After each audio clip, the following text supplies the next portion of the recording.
Um, he fails to see what he's responsible for,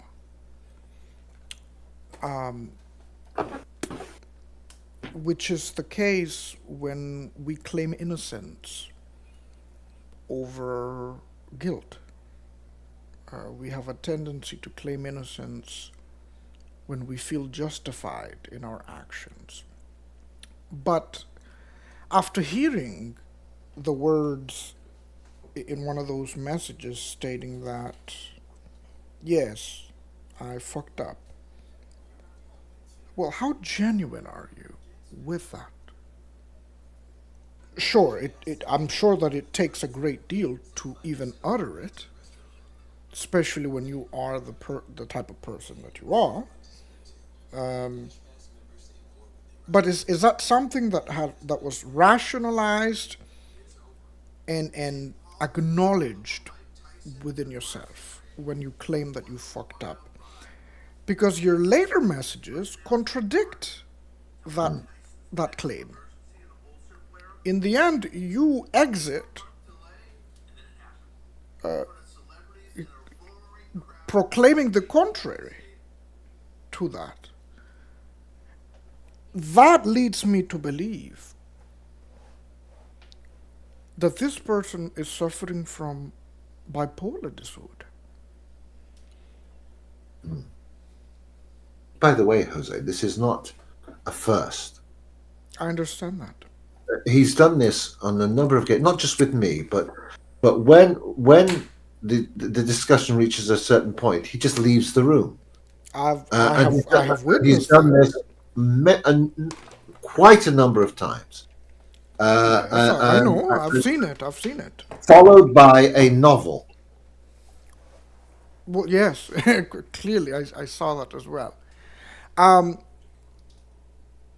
I must go, but Well, okay. I know that whatever decision you make will be the right one. By the way, Jose, I haven't even categorized things to that extent of decision making. I'm just looking at this thinking, what the heck? That's how I feel. I don't even feel like I've got to make something of this. I just feel as though this is insane.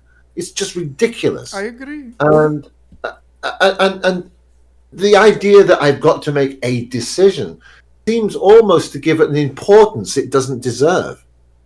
Yeah? That is, if you were speaking to emotionally mature individuals, and you have to realize that they aren't. They may, you may perceive them as highly capable individuals through words. This is where acts speak louder because you have the opposite behavior as speech, you see. That is clearly evident. You yourself have risen claim to such, which is Eden doesn't practice what he preaches. Because even a child is able to utter words of high intellect, but that doesn't necessarily mean you're an intellectual. Anyone can have a way with words, you know that. Uh, Particularly when it comes to defending their approach or their stance. Because I have seen illiterate people, unable to read or write, perform absolutely standards, highly standard, way above the standard that even a lawyer would rationally utter in their own defense. But yet, they're illiterate. They cannot read, they cannot write. How did you come up with this argument? That's quite creative. You can expect any word from people, but only actions speak. That's why I do not allow anyone to fool me with words. Anyone is capable of uttering words.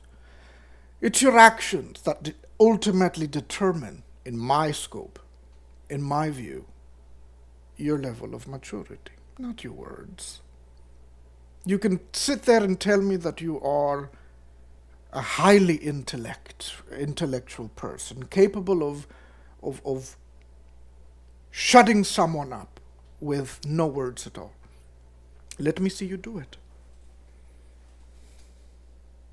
Because I cannot claim that myself. So please do demonstrate. And that usually ends that. I honestly can't face talking to Eden and having to listen to all this again. Uh, All this over and over again, this monologue.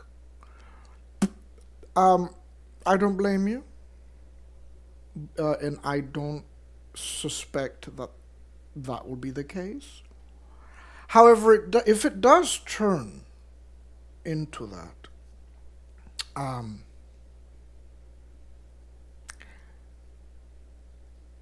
I would wish I were you in that particular moment where I could utter this sentence: Eden, I love you wholeheartedly and truly appreciate your friendship.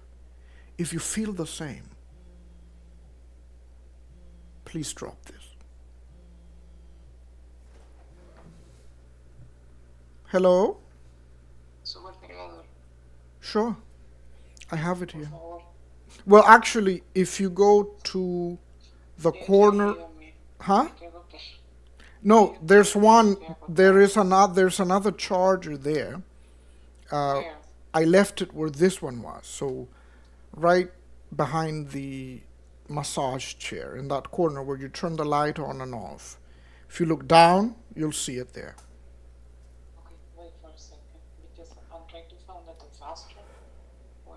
That is a turbocharger. No, that is a turbocharger. All right. Okay. All right. I'll be there in a minute. Okay, I thank you very much for enduring. I'll let you do whatever you're going to do. With your finger in the palm of your hand, whatever you wish. I you make it a point to treat people that you value less than these in this circle. You quite well knowing that they're absolute waste of times, but you entertain them. Could be for self-indulging. It could be for making a point. God knows. I don't know. But if you owe it to those people the entertainment and the ability to hear them out, even if you already know it's a load of shit they're going to spew,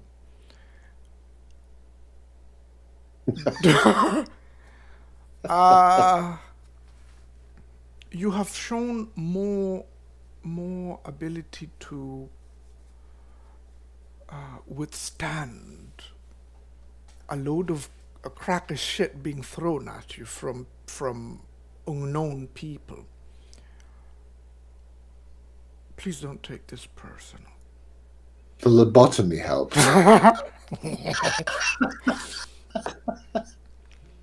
You think you're holding these children, and I'm speaking about the small circle here, Eden Yeah. and them. You're holding the the small circle of people to unrealistic standards. They have led you to believe that they are something that they are not. They have not fooled me.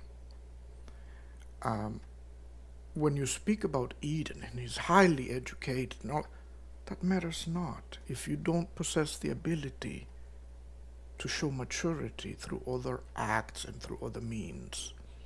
So, Well, actually, when I say highly educated, I should say educated. I mean, he's intelligent, and he's quite well read, and I know he this. can, you know, and so I expect as a Right. result for him to have a little greater to have a greater understanding of himself than he suggests that he does. Oh, but you see, that's where you probably make the mistake, because you can speak wonders about yourself, if that's your focus, if that's what you paint a picture of to the rest of the world. But we all very well know that you are broken inside. You have had experiences in the past that have shattered your being. And you've allowed it to, and that's perfectly fine for pain to have such an effect. I understand that. Here is the point of maturity. You move the fuck along. And you don't There's hold the something. world, to the same standards as those that have harmed you. There is another issue really that's going on, which I haven't really mentioned, but it's obvious to see when you think about it. One of the one of the main problems with all of this, and it's reflected in Eden's behaviour, but not just Eden, many other people of this particular generation, is that it is a generation that cannot withstand criticism or argument or How, debate. how will you improve? Well, it is now a generation of safe spaces, of places where you cannot be offended, where you live in a world of a little bubble where everybody agrees with your point of view, and anybody outside of that bubble becomes a heathen, a problem, Yes, an yes, issue, yes. and that is something that is very clearly happening with this particular generation. You even have universities or colleges now where they were once places of learning and experimentation of ideas and exploring new ideas. That's Kayla, the place. That's where they were. That's where these ideas were meant to be fermented and explored. And now you have they're placed catering, safe yes. spaces. You Yes. put safe spaces in these spaces now for fear that somebody might be offended at a point of view that they can't cope with. And this is a tragedy because this has what this is. We've literally created a generation of snowflakey people who cannot cope with with argument and discussion, and You this is what's going on here. you will never grow in a comfort zone. If you want to grow as an individual, you have to step out of your comfort zone. If you wish to, like you said, if you want to waste away and Mm. never learn a thing, remain in your comfort space. This is universal truth. But You look know, what's happened though. You've seen it all the time with media, with the media, people being cancelled, people being told that they can't think this way or that way. I And know I'm not saying you can stop people thinking in that way, but people are actually now frightened of words. that. I mean, when did a word ever pierce your heart? When did a word ever cause you to bleed out? Self mastery. Uh, I can sit here and allow someone to curse at me and tell me the unimaginable, and wish that I were dead. Okay. Well, your words, I take them that you mean to harm me with your wishes, but rest assured that none of it will actually ever harm me. Because you don't have that authority, you don't have the power that resides within me, and if I allow it. Yeah. And if I allow mere words to pierce through my feelings, that doesn't show an inability on your part.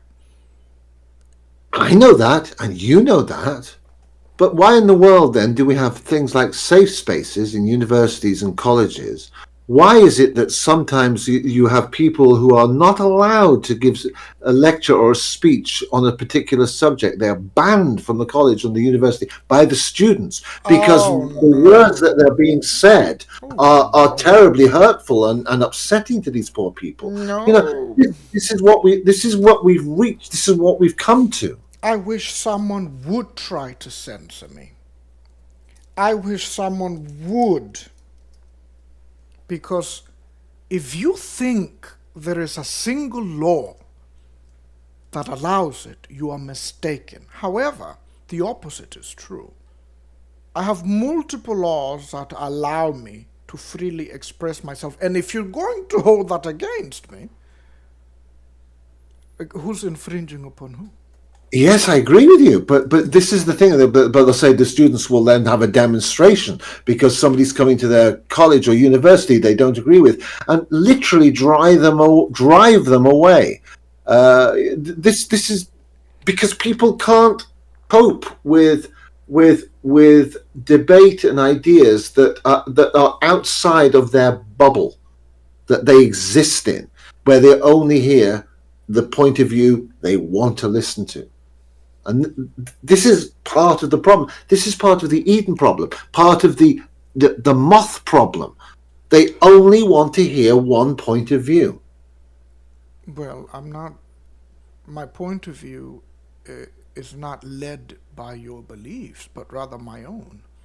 Yes, but see what the reaction is. See how they cope with this. Well, that only speaks about their inability, truly. It does, yes. But there it is. Well, that only provides me an additional opportunity to evidence your inability. Until you can prove otherwise that you are able, uh, why should a friend censor me? A friend isn't going to censor me. It's not so much that they're trying to censor you, they're trying to shame you into not having these ideas that are different to theirs. Ah, It's become it's a religion in its own right, where this is the gospel that they speak, and if that's you not my say gospel. something, That's not my well, gospel. yeah, well then you're not part of that religion, are you? The religion of I don't want to be. no, but that's what it's become like.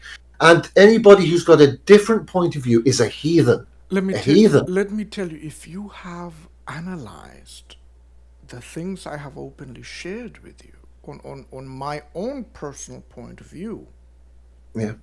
I would have never shared those point of views publicly with them. No. And that is, for example, I can add gender dysphoria is a psychiatric condition. No. It is. There is no other way. Yes, you can claim that that's the way you've always felt. I believe you. I will not dispute that. But you cannot dispute that it is a psychiatric condition. Heathen. Fine. You that's your opinion. That's fine by Yeah, me. but what I'm getting at here is, of course, it's an opinion, but it's the way this opinion is being Well, used I to know. shut people down. Well, I know that if I share these thoughts openly with them, I know where they stand. So Mm, I will draw back and just simply coexist. yeah. If anyone ever challenges me as to, Jose, I want to know what your honest opinion is, I guarantee you that moment will never come because they know where I stand.